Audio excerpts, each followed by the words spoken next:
Think about what your cell phone means to you. It's your connection to your friends and family. It keeps you in touch with the office. It keeps you informed. It's money in your pocket.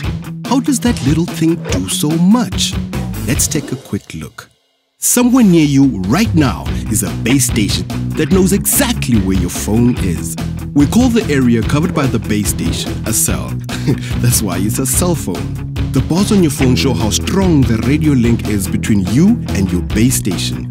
The link gets weaker if you move further away, if there are obstacles in the way, or if the weather is playing up. When you make a call, the base station picks it up and passes it along to our core network. The core network checks that you have airtime and finds the person you're trying to call. It then hands the call to another base station and connects you.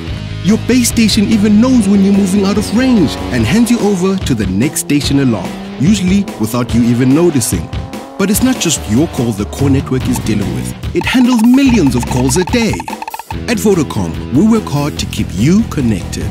We're investing billions to double the number of base stations and making them faster and smarter so they can handle even more calls, all so you can stay in touch.